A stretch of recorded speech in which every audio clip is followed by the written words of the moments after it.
ప్రియమైన వారలారా, క్రిస్మస్ అంటే సంతోషం, క్రిస్మస్ అంటే ఆనందం. ఈ భూమి మీద మనం పుట్టినందుకే మన కుటుంబం సంతోషిస్తుంది. నేనంటాను, లోకరక్షకుడు, పాపుల రక్షకుడు పుట్టినందుకు గమనించండి. బాప్తిస్మిచ్చి యోహాను పుట్టినప్పుడు అనేకులు సంతోషించారు అని రాయబడింది. మరి నేనంటాను, సర్వమానవాళికి విమోచన కర్త పుట్టినప్పుడు మరి ఇంకెంత సంతోషం. నేనంటాను, ఆయన జ్యేష్ఠుడిగా పుట్టాడు, ఆయన జ్యేష్ఠుడిగా పుట్టాడు. నేనంటాను, వాక్యంలో రాయబడింది, మరియా తన తొలుచూలు కుమారుని కని అని రాయబడింది. తొలుచూలు కుమారుని కని అని రాయబడింది బైబిల్లో.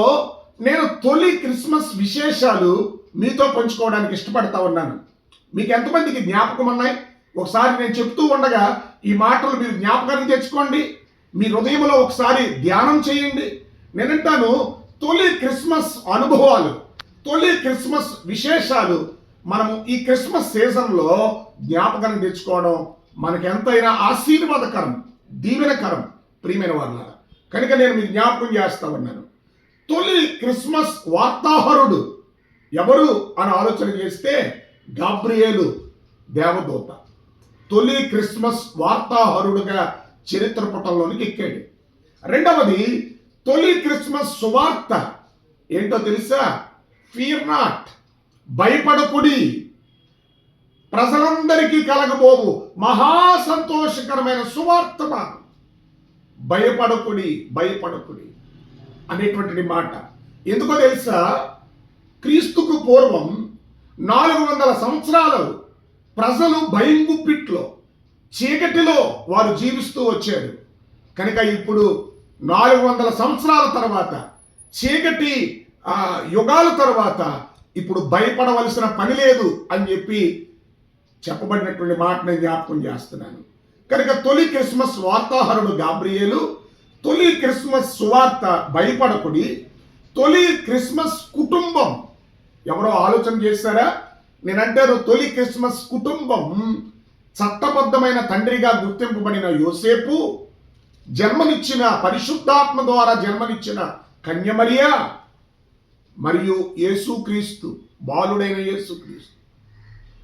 యోసేపు, మరియా, బాలుడైన యేసుక్రీస్తు, వీరే తొలి క్రిస్మస్ కుటుంబం అని నేను మీకు జ్ఞాపకం చేస్తున్నాను.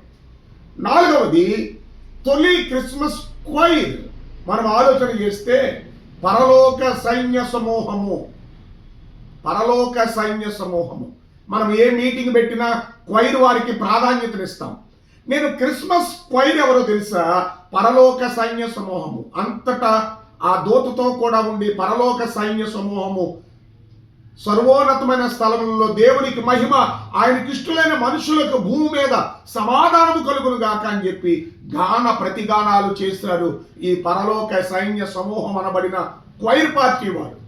నేనంటాను, ఐదవది, తొలి క్రిస్మస్ గీతం.